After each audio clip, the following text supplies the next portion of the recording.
সুপ্রিয় দর্শক, আমি মোর্শেদুল ইসলাম সবাইকে স্বাগত জানাচ্ছি সম্পাদকীয়তে। আমাদের আজকের বিষয় মীর কাসেমের ফাঁসি, উদ্বেগের অবসান। আর এ নিয়ে আমাদের সাথে আলোচনার জন্য উপস্থিত রয়েছেন বিচারপতি সৈয়দ আমিনুল ইসলাম, আইন বিশেষজ্ঞ, রয়েছেন শাহরিয়ার কবির, ভারপ্রাপ্ত সভাপতি ৭১-এর ঘাতক দালাল নির্মূল কমিটি, এবং doctor M A Hasan, chairman war crimes facts finding committee. প্রিয় দর্শক, আপনাদের বলে দিই, আপনারা ইচ্ছা করলে আমাদের সাথে এই আলোচনায় যোগ দিতে পারবেন। সেই জন্য আমাদেরকে ফোন করতে হবে, যেই নাম্বারগুলো টেলিভিশনের পর্দায় দেখা যাবে সেই নাম্বারে। এছাড়া আপনারা ফেসবুক অথবা SMS এর মাধ্যমে আপনাদের মন্তব্য পাঠাতে পারেন। তো আমরা আলোচনার শুরুর আগে একটু দেখে নেব এই মুহূর্তের প্রধান শিরোনামগুলো। প্রকাশক দীপন হত্যার অন্যতম পরিকল্পনাকারী আব্দুস সবুর গ্রেফতার। টুটুল হত্যা চেষ্টার পরিকল্পনাকারীও সে, ব্রিফিংয়ে গোয়েন্দা পুলিশ।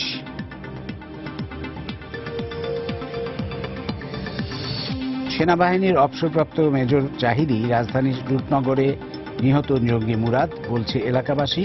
গত এপ্রিল থেকে সপরিবারে নিখোঁজ ছিল সে, তথ্য পুলিশের। মীর কাসেম আলীর ফাঁসির পর ইসলামাবাদের প্রতিক্রিয়ার জবাবে পাকিস্তানের হাই কমিশনারকে তলব। অভ্যন্তরীণ বিষয়ে দেশটির বক্তব্য গ্রহণযোগ্য নয়, জানালো ঢাকা। সন্ত্রাস ও জঙ্গিবাদ থেকে তরুণ সমাজকে ফিরিয়ে আনতে খেলাধুলার সুযোগ সৃষ্টি করতে হবে, মন্তব্য প্রধানমন্ত্রীর। বিশেষ অবদানের জন্য ৩২ জনকে ক্রীড়া পদক প্রদান। এবং কোরবানির ঈদকে সামনে রেখে সারা দেশে পশুর হাটগুলোতে শেষ সময়ের প্রস্তুতি, কেনাবেচা নির্বিঘ্ন করতে বাড়তি ব্যবস্থা আইন শৃঙ্খলা রক্ষা বাহিনীর।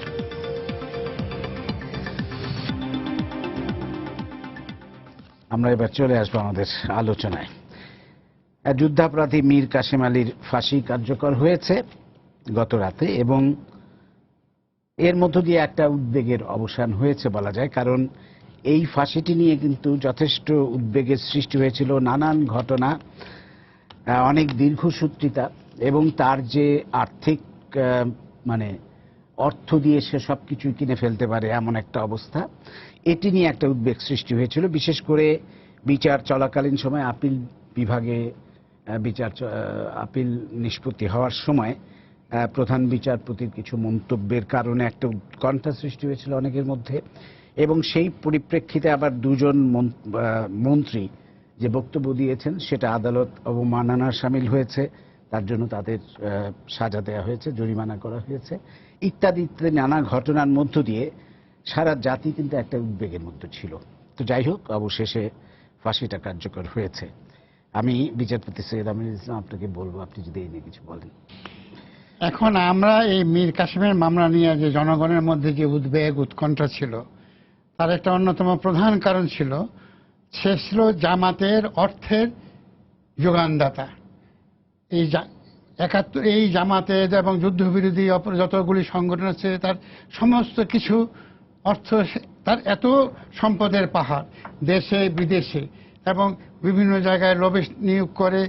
উনি গ্রেফতার হওয়ার আগেও অন্যান্য ট্রাইব্যুনাল গঠন হওয়ার পর থেকে এটাকে বিতর্কিত করা, এই বিচার যাতে সংগঠিত না হতে পারে, দেশে বিদেশে লবিস্ট নিয়োগ করে নানা পন্থায় রাজনৈতিকভাবে বিদেশি দোষদের নিয়ে নানা রকমের ষড়যন্ত্র করেছেন।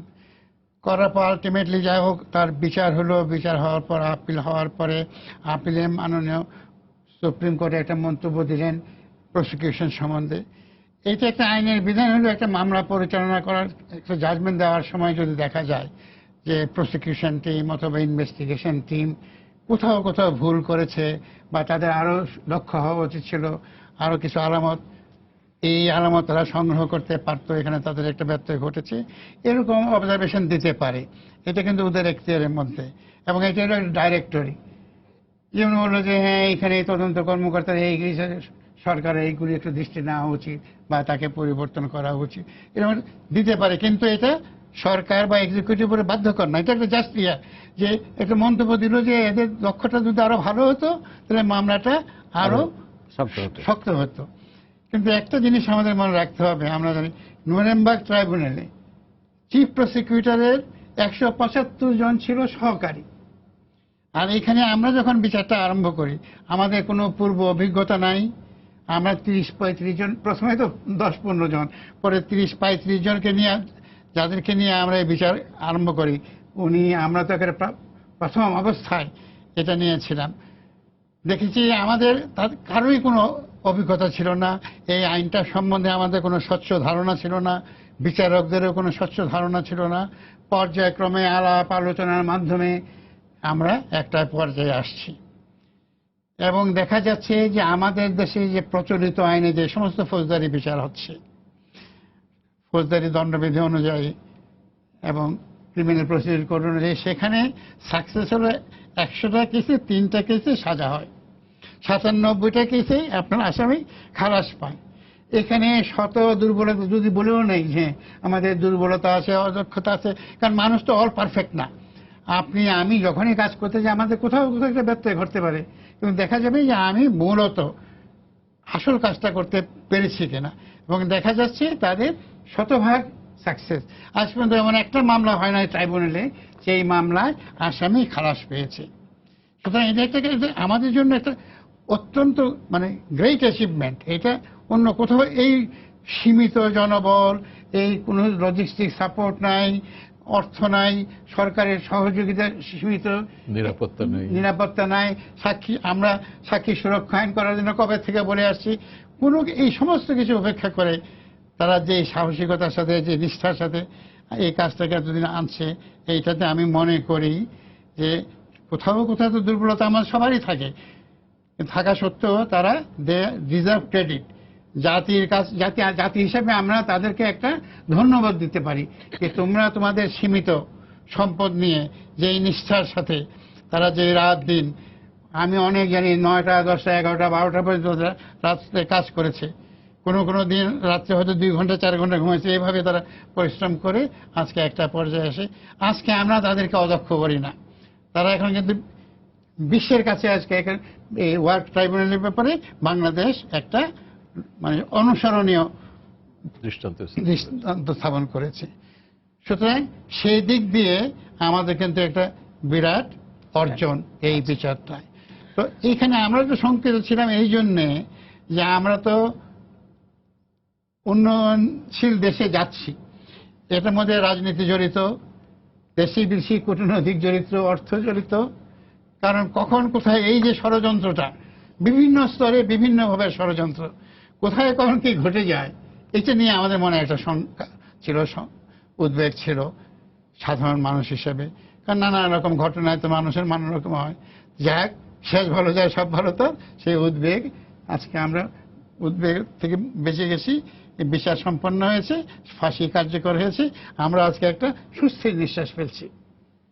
শাহরিয়ার কবির, আপনার কাছে আসবো। আপনি দীর্ঘদিন যাবৎ এই ব্যাপারে আন্দোলন করে আসছেন, একেবারে অনেক আগের থেকে। সেই জাহানারা ইমামের কে নিয়ে আপনার আন্দোলন শুরু করেছিলেন 71-এর ঘাতক দালালদের নির্মূল করার জন্য। তো আজকে সেই আপনাদের সেই আন্দোলন অনেকটা সফল হচ্ছে বলবো আমরা, তা আপনার কি অনুভূতি? একটা মীর কাসিমের যেটা নিয়ে উদ্বেগ উৎকণ্ঠা ছিল সেটার হয়তো অবসান ঘটেছে, মৃত্যুদণ্ড নিয়ে আমাদের উদ্বেগ ছিল, কিন্তু চ্যালেঞ্জগুলো কিন্তু এখনো বড় চ্যালেঞ্জগুলো সামনে রয়ে গেছে। এখনো আমরা দল হিসেবে জামাত এবং তাদের সহযোগী রাজাকার, আলবদর, আল শাম, শান্তি কমিটি, এদের বিচার এখনো শুরুই করিনি। এখনো পাকিস্তানি গণহত্যাকারীদের বিচার শুরু করিনি। 195 জনের পরেও তো আরো অনেক নাম পাওয়া গেছে পাকিস্তানের। আরেকটা যেটা বলছি, নুরেমবার্গ ট্রাইব্যুনাল, সেখানে নাজি হাইকমান্ডকে করেছিল। আমরা মনে করি যে কি এখন পাকিস্তানি হাইকমান্ড, ইয়াহিয়া খানের যে তখনকার যে হাইকমান্ড ছিল, তাকেও বিচারের কাঠগড়ায় আনতে হবে। 195 জন হচ্ছে, বরং ওটা জন্য আরো সহজ হবে। এই যে আপনি একটু আগে যেটা বললেন খবরে, যে ঔদ্ধত্য পাকিস্তানের একটার পর একটা উদ্ধত দেখাচ্ছে। তো আমরা একবার বলেছিলাম কূটনৈতিক সম্পর্কটা ছিন্ন করে দিই। পরে আমার মনে হয়েছে যে কূটনৈতিক সম্পর্ক ছিন্ন করলে তো আমরা বিচার করাটা ডিফিকাল্ট হয়ে যাবে। পাকিস্তানের কাছে এখন আমাদের পাওনা রয়েছে, প্রাপ্য হিস্সাটা তারা আমাদেরকে দেয়নি। গণহত্যার ক্ষতিপূরণের জন্য আজ পর্যন্ত কোনো সরকার পাকিস্তানকে বলেনি। তো এখন বিচারিক প্রক্রিয়ায় তো সেটাও আসবে, যখনই প্রমাণ হবে পাকিস্তানের এদেশে গণহত্যা করেছে এবং সেখানে ক্ষতিপূরণের বিষয়টা আসবে। জার্মানি যদি, গত বছরও জার্মানি ক্ষতিপূরণ দিয়েছে, 70 বছর পর জার্মানি যদি হলোকাস্টের ভিকটিমদেরকে ক্ষতিপূরণ দিতে পারে। জাপান গত বছর সম্মত হয়েছে যে তাদের সৈন্যরা যে নারীদের নির্যাতন করেছে দক্ষিণ পূর্ব এশিয়ার বিভিন্ন দেশে তাদের ক্ষতিপূরণ দেবে। তো আমাদেরকে এদেরকে ক্ষতিপূরণ দেওয়ার জন্য কেন আমরা পাকিস্তানকে বাধ্য করব না? এই বিচার প্রক্রিয়ার মধ্যে আমরা আরেকটা বিষয় সামনে এনেছি যে আচ্ছা আপনি তো ৭১-এর গণহত্যার বিচার করলেন, কিন্তু শহীদ পরিবারগুলোর কথা ভাবুন।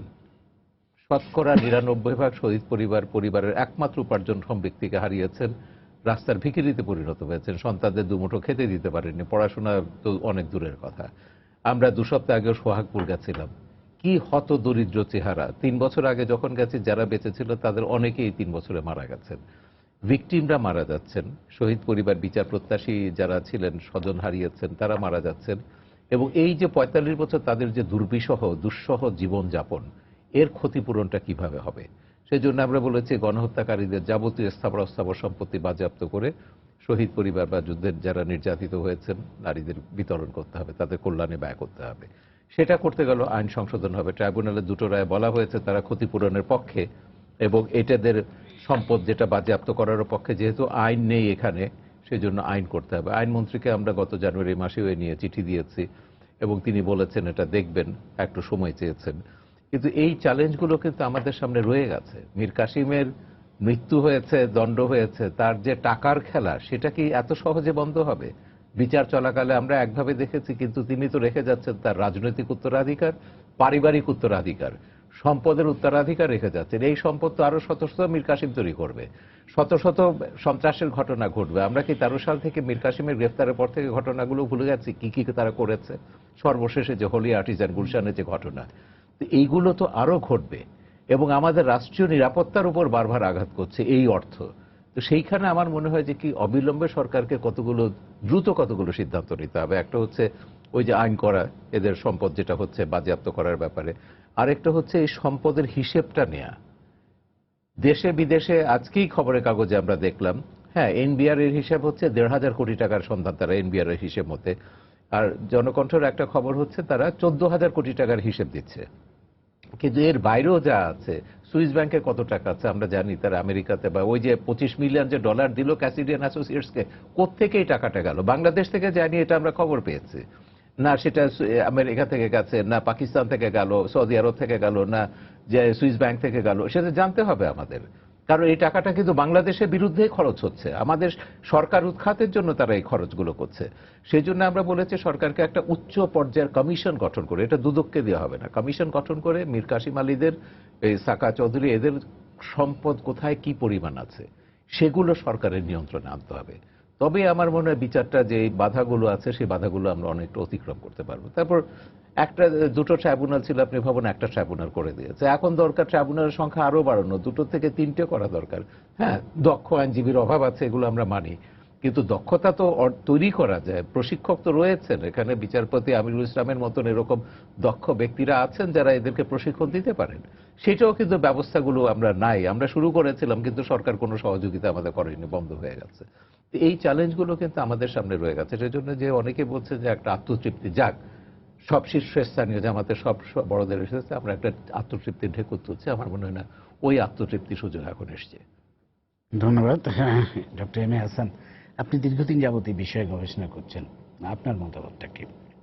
দেখুন, যুদ্ধের সময় থেকে, অর্থাৎ ঠিক ৭১-এর পরপরেই আমার সুযোগ হয়েছিল এই বিষয়গুলো দেখবার এবং এই বিষয়ের বেশ গভীরে যাবার সুযোগ হয়েছিল, বিশেষ করে মিরপুরকে কেন্দ্র করে এবং দেশের আরও ২-১টা অঞ্চলকে কেন্দ্র করে আমার গভীরে যাওয়ার সুযোগ হয়েছিল। আমি দেখেছি যে ৭১-এ এদেশের মানুষ যে মূল্য দিয়েছে, আমি বলবো যে কষ্টের পরিমাপে নয়, যে তাদেরকে প্রাণে এবং আপনার সম্পদে এবং নানাভাবে যেভাবে যে আত্মত্যাগ করতে হয়েছে এবং যে তাদের কাছে ছিনিয়ে নেওয়া হয়েছে, জীবনের অধিকার, বাঁচার অধিকার, সব কিছু, সেগুলো কিন্তু আমাদের কাছে তেমন কোনো বড় ধরনের কোনো রেকর্ড নাই। এটা বড় শুরুর কথা। যে কথাগুলো আপনি একটু আগে আলোচনা করছিলেন যে বিচার নিয়ে, বিচারের যে দুর্বলতাটা, অর্থাৎ যে বিচার কার্যের দুর্বলতা, ইনভেস্টিগেশনের যে দুর্বলতা, সেটার শুরুটা কিন্তু সেখানে, রেকর্ডটির অভাব। এবং সেই সাথে স্বাধীনতার পরপরই প্রচুর পরিমাণে আলবদরদেরকে আমি দেখেছি এই দেশ থেকে পালিয়ে যেতে। জাস্ট আপনার মনে করেন, আমি তখন আইন শৃঙ্খলা বাহিনীর সমন্বয়ক হিসেবে কাজ করছিলাম ঢাকা শহরেই, প্রথমে এই পুরনো হাইকোর্টে, দ্বিতীয় অফিসটা ছিল পিলখানায়।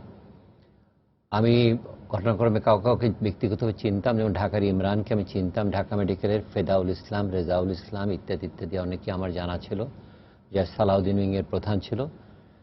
তাদের ইমরান আহত হলো, মারা গেল, কিন্তু অনেকেই আপনার যে পালিয়ে গেছে। মীর কাসেমের সাথে যারা ছিল তারা এখান থেকে মিয়ানমার হয়ে এবং অনেকে নেপাল হয়ে পাকিস্তানে পালিয়ে গেল। আমরা খুব খুব কম, এবং তার কোনো রেকর্ড নাই। আপনি যদি সেই সময়ের যে বিচার চলছিল যে 37,000, তার মধ্যে দেখবেন প্রকৃত আলবদের সংখ্যা তো অত্যন্ত কম, নেই বলতে গেলে, খুবই কম। তার রেকর্ডটা আমার কাছে আছে। কাজেই আমরা আলবদরদেরকে কিন্তু ওই সময় আমরা ট্রেস অ্যান্ড ট্র্যাক করতে পারিনি, এবং যেটা কিনা পরবর্তীতে তারা পাকিস্তানে গিয়েছে, কেউ কেউ আত্মকথা লিখেছে, আপনার অনেকে সানসেট অ্যাট মিড ডে ইত্যাদিতে অনেকগুলো লিখেছে, সেখানে অনেক কথা বেশ বেরিয়ে আসছে। 71-এ আমরা দেখেছি যে আমাদের দেশে যেরকম, আমাদের সাথে যেরকম, যেমন 14 বছরের আপনার 13 বছরের কিশোর যেমন যুদ্ধে যোগ দিয়েছে, তেমনি আমি 14 বছরের একটি ছেলেকে জানি, শেলি, যে কিনা বুদ্ধিজীবী হত্যার সাথে জড়িত ছিল শেরপুরে, এবং কামরুজ্জামানের কোনো ঘনিষ্ঠ আত্মীয় হবে। সে প্রায় 17 জনকে সে হত্যা করেছিল। পরবর্তী সে পাকিস্তানের সাথে সারেন্ডার করে এবং চলে যায়। তেমনি মীর কাসেমের বয়স কিন্তু তখন খুব বেশি ছিল না, 18 বছর সামথিং, অ্যারাউন্ড দ্যাট, এবং সেও কিন্তু আপনার ওইভাবে একইভাবে পালিয়ে যায়। তাই কাজেই এটি বলার কারণে এই যে আমরা যে আত্মতৃপ্তি লাভ করছি যে আমরা তাদের বিচার করেছি, মূলত এই আলবদরদের একটি বড় অংশ যারা নৃশংস হত্যাকাণ্ড করেছে, যে যেমন 17 জনের হত্যার কথা বললাম বুদ্ধিজীবী সহ, এবং তারা কিন্তু বাংলাদেশ থেকে অনেক আগেই পালিয়ে গেছে, এবং উন্নত বিশ্বে পাকিস্তানের সহায়তায়, অনেক ক্ষেত্রে আমেরিকার সহায়তায় তাদের দেশেই রয়েছে, কিংবা বাইরে বইয়ের বিষয় রয়েছে। তারাই কিন্তু আজকের যে সন্ত্রাসী কাজে ফান্ডিংটা তারা করছে। এটি হলো একটি বিষয়। দ্বিতীয় বিষয়টা হলো, যখন আমাদের এখানকার মাননীয় মন্ত্রী ছিলেন সাহারা খাতুন, তখন আমি একেবারে তরতাজা, আমি আপনার সেই যারা অবাঙালি ছিল এখানে, যে মুজাহিদ টিমের একটা বড় ধরনের অবাঙালি ছিল, যারা কিনা তাদের প্রায় 95% প্লাস হত্যাকাণ্ড নির্যাতনে জড়িত ছিল, এবং যারা টুকরো টুকরো করেছে। আমি অনেকের নাম বলতে পারি। নাটোরের বনপাড়া মিশনের মাওলানা হাফিজ ছিল, এখানে আক্তার গুন্ডা, ভক্সা মাছওয়ালা, বেনারসি, এরকম অসংখ্য নাম আমার মুখস্থ রয়েছে। এদেরকে আপনার কাউকে কিন্তু এখন পর্যন্ত আমরা ছুঁতেও পারিনি, অথচ এরাই কিন্তু আপনার যারা নিজ হাতে আপনার টুকরো টুকরো করেছে, কোনো জায়গায় আপনার বিভিন্ন জায়গায় হত্যা করেছে, এমনকি আমার ভাইকেও হত্যা করেছে, যে আক্তার গুন্ডা এবং আরা যারা মিরপুরে হত্যা করেছে তারাই ছিল। আমরা তাদেরকে কিন্তু বিচার করতে পারিনি, ছুঁইও নি, এবং সেটা আদৌ এ পর্যন্ত আপনি বলতে পারবেন না কি উচ্চারণ করেছে যে পাকিস্তানি দোসর সেই অবাঙালিদের যারা দেশে আছে তাদেরকে খুব বিচার করবে, করতে চাচ্ছে, অথচ এখনো মধ্যে তাদের মধ্যে কিন্তু সেই অধ্যত্ব কিন্তু রয়ে গেছে। নেক্সট হলো পাকিস্তানিদের কথা বলা হলো। মীর কাসেমের যে গুরু, মীর কাসেমের বুখারী, এবং সেখানে আরো হাদি, আমি অনেকে জানি, ফাতেমি, এবং যারা ছিল আপনার চট্টগ্রামে ইকবাল শফি, তারা তো অনেক উচ্চ পদে ছিল, নিচে লেভেলে, বিশেষ করে 23 FF এর যারা অফিসার ছিল এবং 24 FF, তারা তাকে ট্রেনিং দিয়েছে। তাদেরকে আমরা কিন্তু তারা হত্যা করেছে, সার্কিট হাউসে বলেন, অন্যান্য জায়গায় বলেন, এমনকি আপনার বিভিন্ন হিন্দুদের আপনার মনে করেন তাদের সম্পত্তি আপনার লুটপাট করে নিয়েছেন, তাদের আপনার জমি জামার দলিলপত্র নিয়েছেন, জোর করে লিখিয়ে নিয়েছেন, অনেক কিছু করেছেন। এমনকি পাকিস্তানি সেনা অফিসার পার্বত্য চট্টগ্রামে যায় চাকরি ছেড়ে দিয়ে সেই সমস্ত সম্পত্তি নিয়ে আশ্রয় নিয়েছিলেন। এগুলো কিন্তু আমাদের তখনকার জানা ছিল, পরবর্তীতে জানি, এবং পরবর্তীতে যখন আপনার এই সমস্ত আপনার যারা আলবদর, যারা পরবর্তীতে ফেরত আসলো, কিংবা জামাত ইসলাম, তারা কিন্তু তাদের সাথে আপনার সখ্যতা করে অনেক কিছু আপনার এই সম্পত্তির কিন্তু হাত বদল হয়েছে, তাদের সম্পত্তি হাত বদল হয়েছে, অবাঙালি সম্পত্তি হাত বদল হয়েছে, এবং নানাভাবে এবং রাবেতা এবং অন্যান্য মারফতে তাদের সম্পত্তি পেয়েছে, এবং পেট্রো ডলার যেটা আপনার মনে করেন মানি লন্ডারিং হয়েছে সেটা আসছে। এগুলোর ব্যাপারে কিন্তু এ যাবৎকাল কোনো সঠিক তদন্ত হয়নি। এটি আমি বলবো যে এটি বড় ধরনের ব্যর্থতা, কেন এই ব্যর্থতার ফোকার দিয়েই কিন্তু আজকে আপনার সন্ত্রাসে আপনার অর্থায়ন হবে, এবং সেই সাথে আগামীতে আজকে যে জামাতকে যদি আমরা আপনার তাদের যদি আমরা নিবন্ধন বাতিল তো হয়েছেই, তাদেরকে যদি আমরা নিষিদ্ধ করি, তখন জামাত একটা ভিন্ন নামে আবির্ভূত হবে। এক, তাদের ভাবাদর্শ যেটা আছে সেটা হয়তো বলবে যে না, আমার ভাবাদর্শ ভিন্ন হয়েছে, আমার আগের আমরা ফিলোসফিতে সরে এসেছি। তাদের আপনার পতাকা, তাদের যে আপনার স্মারক সবকিছু আমরা বদলানো, কিন্তু অন্তরের ভিতরে তাদের যে এজেন্ডা যেটা আছে সেটাই থেকে যাবে। এবং সেই ক্ষেত্রে আমরা কতটুকু সতর্ক, আমরা কিভাবে তাদেরকে দুর্বল করব বা কিভাবে আমাদের তাতে প্রতিরোধ করব, কিভাবে তাদের আগামী নির্বাচনে যে কিংবা ভবিষ্যতে নির্বাচনগুলোতে তাদের অর্থ দিয়ে যে তারা প্রভাব সৃষ্টি করবে সেটা কিভাবে প্রতিরোধ করব, সে বিষয়ে কিন্তু আমাদের কোনো রকম চিন্তার দিক নির্দেশনা নাই। এবং সর্বোপরি আমরা যদি আজকে যদি ওই পাকিস্তানিদের যদি বিচার করতে না পারি, কিংবা তাদের ভিতরে অভিযোগগুলো যদি দাঁড় করাতে না পারি, যার প্রমাণাদি আমার কাছে বহু বুড়ি আছে, আমি আন্তর্জাতিক অপরাধ ট্রাইব্যুনাল প্রায় 1 বছর আগে সবগুলো দিয়েছি, এবং প্রায় সবগুলোই দিয়েছি। তার সংখ্যা প্রায় আপনার অনেক বড় একটা সংখ্যা আমার কাছে আসছে, প্রায় 400-এর কাছে আপনার সংখ্যা। এবং সেই তাদেরকে মানে আপনার যদি আমরা অভিযোগটা দাঁড় করাতে না পারলে, তখন একদিন তারা বলবে যে তোমরা বাঙালিদের মধ্যে দুটো দলে মারামারি করেছো, ঝগড়া করেছো, বিবাদ করেছো, আমরা সেখানে আমরা মধ্যস্থতা করেছি, আমরা নির্দোষ। এবং এখানে বিচারহীনতা প্রশ্রয় পাবে, এবং তারা কিন্তু যে অস্বীকার করছে তাদের কণ্ঠে বলবান হবে আমার জাতির মর্যাদা ভুলুণ্ঠিত হবে, যে মর্যাদার জন্য আমরা লড়াই করছি। ধন্যবাদ। আমাদের সাথে একজন দর্শক আছেন টেলিফোনে, আমরা একটু ফোনটা নেই। প্রিয় দর্শক, আপনার পরিচয়টা দিয়ে প্রশ্নটা করুন। জি, আমি শেখ মেহেদী মির্জা বলছিলাম কুমিল্লা থেকে। বলুন। তো আমার শাহরিয়ার ভাইয়ের কাছে একটা প্রশ্ন ছিল, আমরা মীর কাসেম আলী সহ অন্যান্য দণ্ডপ্রাপ্ত যুদ্ধ অপরাধীদের যে সম্পত্তি বাতিল করার কথা বলছি, তো দ্বিতীয় বিশ্বযুদ্ধের পর যেসব ট্রায়াল হয়েছিল ওইখানে দণ্ডপ্রাপ্ত কোনো অপরাধীর এইরকম সম্পদ বাতিল করার কোনো নজির আছে কিনা, এটা জানা থাকলে আমাদের জন্য আরো ভালো হবে ব্যাপারটা। দ্বিতীয় বিশ্বযুদ্ধের পর যেটা নুরেমবার্গ ট্রাইব্যুনালে যে বিচারটা হয়েছিল, সেখানে নাৎসি পার্টিকে নিষিদ্ধ করবার পাশাপাশি নাৎসি পার্টির যাবতীয় সম্পদ সেগুলো নিষিদ্ধ করা হয়েছিল, এবং তাদের নাৎসিদের রাজনৈতিক অধিকার হরণ করা হয়েছিল। তো সেখানে আমরা যেটা দেখতে পাচ্ছি, দ্বিতীয় বিশ্বযুদ্ধের উদাহরণটাই আমরা বলছি যে কি এখানে অনুসরণ করা হোক দল হিসেবে। হ্যাঁ, জামাতের বিচারটা যদি আমরা পাশাপাশি করতে পারতাম, নুরেমবার্গ ট্রাইব্যুনালে কিন্তু ব্যক্তি এবং সংগঠনের পাশাপাশি বিচার হয়েছে, প্রথম দফায় বিচার হয়েছে, তাতে করে কিন্তু আমার এই পরবর্তী বিচারগুলো অনেক সহজ হয়ে যেত। এই মীর কাসিম বলুন কিংবা মুজাহিদ বলুন, অন্যান্য বিষয়গুলো। সেজন্য আমরা বারবার সরকারকে বলছি যে সংগঠনের বিচারটা জরুরি ভিত্তিতে করুন। জামাত অপরাধী সংগঠন হলে গণহত্যার দায়ে যদি তার প্রমাণ হয়, তার দল নিষিদ্ধ হওয়ার পাশাপাশি তখন তার যাবতীয় সম্পদ সরকারের নিয়ন্ত্রণে আনা খুব সহজ হয়ে যাবে। হ্যাঁ, বিচারপতি সৈয়দ আমিনুল ইসলাম, আপনার কাছে আসবো যে এই যে মীর কাসেম আলী তো জামাতের অর্থের মূল যোগানদাতা ছিলেন, তো তার মৃত্যুর ফলে কি আমরা আশা করতে পারি কিনা যে জামাত কিছুটা আর্থিকভাবে দুর্বল হবে? এটা আপনার কি মনে হয়? এইটা মানে এক কথা হলো যে না, কারণ হলো কি মীর কাসেমের জাগতিক মৃত্যু ঘটেছে, তার সম্পদের পাহাড় রয়ে গেছে, কেউটে সন্তান কেউটে হয় সহ, তার যে আদার জমজ সংগঠন, তারপরে যা কিছু আছে সবকিছু কিন্তু রয়ে গেছে, কেবল আমি নাই। কিন্তু আমার উত্তর শরীরে আছে, এবং তারা কিভাবে কি করবে না করবে এইগুলির ট্রেনিং কিন্তু ইতিমধ্যেই দেওয়া হয়েছে। সেই জন্য আমরা সবসময় যেটা ঘাতক দলের নির্মূল কমিটি থেকে বলে আসছি, যে যেই সমস্ত ব্যক্তি অন্ততপক্ষে যারা আন্তর্জাতিক অপরাধ ট্রাইব্যুনালে মানবতা বিরোধী অপরাধে সাজাপ্রাপ্ত হয়েছে, এবং ট্রাইব্যুনালও অবজারভেশন দিয়েছে, অ্যাপিলেট ডিভিশনও অবজারভেশন দিয়েছে, তাদের সম্পত্তিটা অনতিবিলম্বে তাদের যাবতীয় স্থাবর অস্থাবর সম্পত্তি যদি আমরা বাজেয়াপ্ত করতে না পারি, আপনার আবুল বারকাতের ইয়েসে আমরা দেখেছি, এবং খালেদ সাহেব যে আমাদের প্রাক্তন গভর্নর ছিলেন বাংলাদেশ, তিনি বলেছেন আমাদের বাংলাদেশের অর্থনীতি এখন 60% হলো এই রাজাকার আল বদর আল শামস জামাতের হাতে। সুতরাং এই শক্তিটাকে যদি আমরা বিনষ্ট করতে না পারি, তাদের সম্পদকে যদি আমরা বাজেয়াপ্ত না করতে পারি, এই সম্পদকে যদি আমরা রাষ্ট্রীয় কাজে মুক্তিযুদ্ধের সপক্ষে না আনতে পারি, প্রয়োজনে না লাগাতে পারি, উনিও বলেছেন আমরা জানি অনেক মুক্তিযোদ্ধা মানবত জীবনযাপন করছে, কেউ রিক্সা চালাচ্ছে, কেউ পানের দোকানদারি করছে, মানে এইটা তো আমাদের কাছে একটা অকল্পনীয়। 30 লক্ষ শহীদের প্রাণের বিনিময়ে যে দেশ আমরা পেলাম, যেখানে আমরা বলি আমাদের মুক্তিযুদ্ধের সপক্ষের শক্তি, আজকে আমরা সরকারে আছি, অথচ সেই মুক্তিযোদ্ধাদের আমরা পুনর্বাসিত করতে পারছি না। এটা তো আমাদের একটা জাতীয় লজ্জা, আমাদের একটা রাষ্ট্রীয় ব্যর্থতা।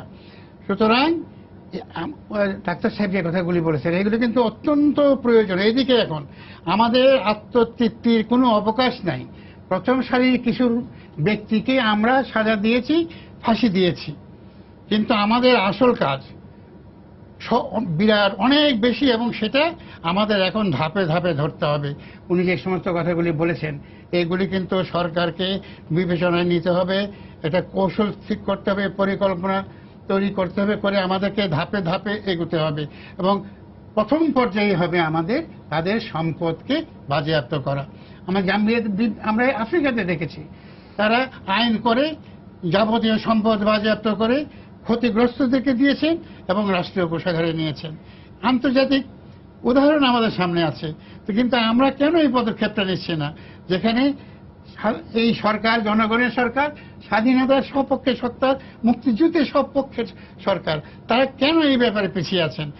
আমি মনে করি আমরা যারা সাধারণ নাগরিক আছি, আজকে আমাদের সরকারের উপর একটা চাপ সৃষ্টি করতে হবে, এটা জনমত গড়ে তুলতে হবে যে এই পদক্ষেপগুলি আপনাদেরকে অনত বিলম্বে নিতে হবে যদি আমরা মুক্তিযুদ্ধের চেতনাকে বাংলাদেশে সুপ্রতিষ্ঠিত করতে চাই। শহীদদের সেই অপসৃত পথে যদি আমরা দেশকে এগিয়ে নিয়ে যেতে চাই, তাহলে আত্মতৃপ্তির কোনো অবকাশ নাই। এই পরিকল্পনাগুলি আমাকে ধাপে ধাপে অত্যন্ত দক্ষতার সাথে আমাদের এগুলিকে বাস্তবায়িত করতে হবে। ধন্যবাদ। আমাদের সাথে আরেকজন দর্শক আছেন টেলিফোনে, আমরা ফোনটা নিই। প্রিয় দর্শক, আপনার পরিচয়টা দিয়ে প্রশ্নটা করুন। জি, আমি মুক্তিযোদ্ধা শাহজাহান আলী বরজাহান, ৭১-এর ঘাতক দল নির্মূল কমিটির সভাপতি, রাজশাহী জেলা কমিটি। জি বলুন। আমার প্রশ্ন হলো যে স্বাধীনতার অব্যবহিত পরে যে বঙ্গবন্ধু যখন যুদ্ধাপরাধীদের চূড়ান্ত তালিকা তৈরি করেন, এবং তালিকা অব্যাহত ছিল এবং তারা কয়েক হাজার বন্দীও ছিল, কিন্তু তাদের সেই তালিকাটা এখন প্রকাশ করতে অসুবিধা কোথায়? জি শাহরিয়ার ভাই।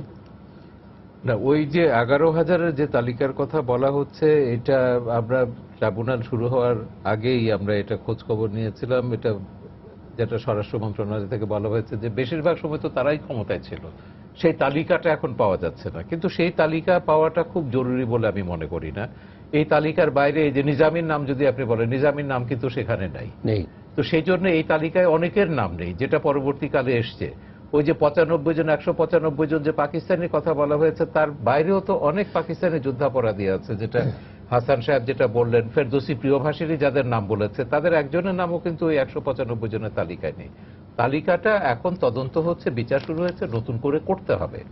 সেটার জন্য তালিকা নাই বলে আমরা বিচার করব না তা নয়। আপনি গ্রামে যদি যান, ভিকটিমরা তো বলবে। এই যে আমরা যে গেলাম শেরপুরে, সোহাগপুরে, বিধবা পল্লীতে, তারা কামরুজ্জামানের মৃত্যুতে, এরা 3 জন ওই গ্রাম থেকে, প্রত্যন্ত এলাকা থেকে কামরুজ্জামানের ব্যাপারে সাক্ষ্য দিতে এসেছিলেন। ওদের সাক্ষীর কারণে কামরুজ্জামানের ফাঁসি হয়েছে।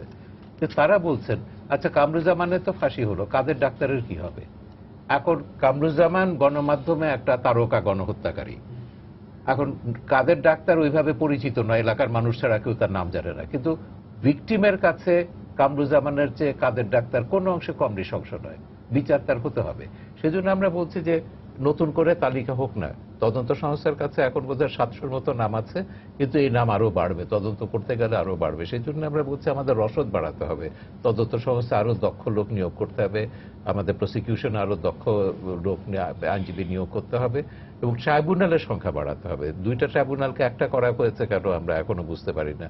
আমাদের আরো অনেক বেশি ট্রাইব্যুনাল করতে হবে। যে চ্যালেঞ্জগুলো আমাদের সামনে আছে, মনে রাখতে হবে ভিকটিমরা মারা যাচ্ছেন, গণহত্যাকারীরাও মারা যাচ্ছে, বিচার না দেখে ভিকটিমরা মারা যাচ্ছেন। তো সেই জন্য আমরা মনে করি 2019 সালের মধ্যে যদি আমরা শেষ করতে চাই, তাহলে ট্রাইব্যুনালের সংখ্যা বাড়িয়ে, রসদ বাড়িয়ে, দক্ষতা বাড়িয়ে এই কাজগুলো আমাদের দ্রুত শেষ করতে হবে। জি ডাক্তার হাসান, তার মানে আমাদের বিচার আসলে মানে যা আমরা সন্তুষ্ট হচ্ছি তা না, অনেক অনেক অপরাধী রয়ে গেছেন যাদের বিচারটা করতে হবে। ট্রাইব্যুনালের সংখ্যা বাড়াতে হবে, কিন্তু আমরা আরো কমিয়ে দিচ্ছি। আমরা আবার ট্রাইব্যুনাল যেই জায়গায় আছে পুরনো হাইকোর্ট ভবন, সেখান থেকে ট্রাইব্যুনালকে বিদায় করে দিতে যাচ্ছি। এইগুলো তো কিসের আলামত আমরা জানি না, আপনি কি বলবেন? আসলে প্রথমে আমি কিছুটা ধোঁয়াশা একটুখানি কাটাতে চাই। 195-এর কথা প্রায় আলোচিত হয়। এই 195 কারা? 195 হলো those POWs who were standard in India, এবং যাদেরকে পরবর্তীতে ভুট্টোর সাথে আলাপের প্রেক্ষিতে 74-এ এপ্রিল মাসের পরে যখন বঙ্গবন্ধুর সাথে এবং ডক্টর কামাল হোসেনের সাথে চুক্তি হয়, তারপরে যাদেরকে ফেরত নেওয়া হয় এবং ফেরত নেওয়ার জন্য আপনার তদবির হচ্ছিল, সেই 195। জেনারেল রহিম, যিনি কিনা আলবদর বাহিনীর অন্যতম আপনার প্রধান ছিলেন, যিনি কিনা এখান থেকে পালিয়ে 14 তারিখে আপনার বার্মায় গেল, তার নাম তো সেই 195 জনের মধ্যে নেই।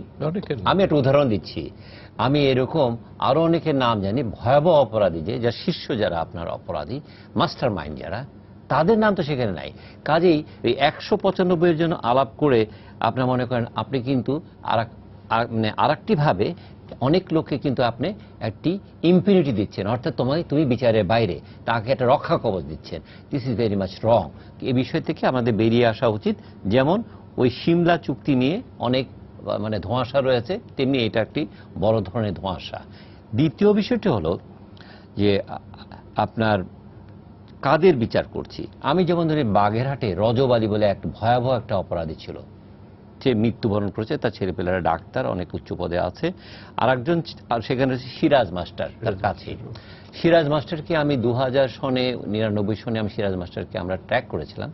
সেই সিরাজ মাস্টার কেমন বিচার হচ্ছে সেই সিরাজ মাস্টার একটা ভয়াবহ অপরাধী, এবং সেরকম আপনার অসংখ্য আপনার এরকম অপরাধ আছে যাদের অপরাধ আপনার কোনোভাবে, যাদের কথা আপনারা শুনছেন, যেমন কামরুজ্জামান মোল্লাদের চেয়ে কম নয়, এবং তাদের বিচার না হলে অ্যাগেইন আমি বলবো সেই বিচারহীনতাই কিন্তু জয়ী হবে, এবং আমাদের যে মানব মর্যাদার জন্য, যে ন্যায়ের জন্য আমরা যুদ্ধ করছি, সেটা কিন্তু আপনার অবনমিতভাবে ব্যর্থ হবে।